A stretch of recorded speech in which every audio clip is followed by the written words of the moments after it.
समस्त को मोर नमस्कार। मुझे षष्ठ श्रेणी इंग्लीश रो फास्ट टॉपिक को लेकिन लेसन प्लान बनई। फास्ट आमर रही माइस पोएम रही मुझे लेसन प्लान बनई। प्रथम डेट पकई तापर क्लास पकई तापर सब्जेक्ट इंग्लीश लिखी टॉपिक ना लिखी माइस पीरियड लिखी आपणकर जो पीरियड थी ये जो डेट रे आपण पढ़ेबे सेटा लिखे तापर लर्निंग आउटकम विथ कोड मु कोड पकईकी तार जो आमर आउटकमटा लर्निंग आउटकमटा लिखी कोड सहित लिखी तापर लर्निंग एक्टिविटी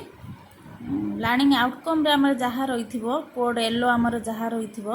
ताकू नहीं मु एक्टिविटी बनई। रही आमर resides reads and shares poems songs riddles tongue twisters etc. तेणु मु प्रथम यहीटा को नहीं आमर तीन टा पीरियड निहाती लगे तेणु मु केवल पोएमटा को नहीं एक्टिविटी कर पीरियड रे रिडल्स जीव टंग ट्विस्टर्स जीव मु केवल आज पोएम को नहीं करुँची। फास्ट आमर एक्टिविटी मु फास्ट नहीं recite the poem with me जे आपण पढ़े प्रथमे आपण कविताटी को पोएमटी को पढ़े पढ़ी पिला मानकु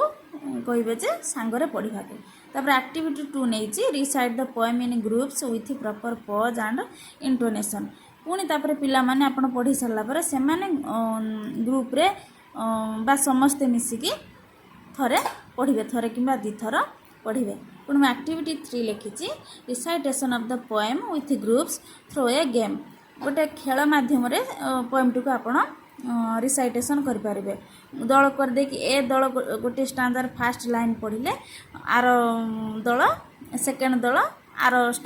से स्टांजार की सेकेंड लाइन टाक पढ़े एमती करके गोटे खेल मध्यम पोएमटी को आम गान कर आहरी भी एक्टिविटी हो पार आपर पीरियड रे आउ जहाँ आप एक्टिविटी नेबे नहीं पारे तापर टीएलएम लिखी वर्कशीट लिखी picture of the mice text book लिखी तापर इभालुएसन क्वेश्चन हमर क्वेश्चन सब सरला परे ब्लैक बोर्ड रे क्वेश्चन 4टा 5टा आपण लिखि दे पारिबे मु खाली लिखि कंप्लीट द स्टांजा से पोएम रो फर्स्ट लाइन गोटे लिखि देबे तापर छाड़ देबे से माने लिखि पुनी थर्ड लाइन लिखि देबे फोर्थ लाइन छाड़ देबे से माने लिखिबे एमिति ही बनै छी तापर जो हमर येलो गुडी को रही छी ताकू नै कि निश्चित प्लान बनै कि आपण मानकु देखेबे।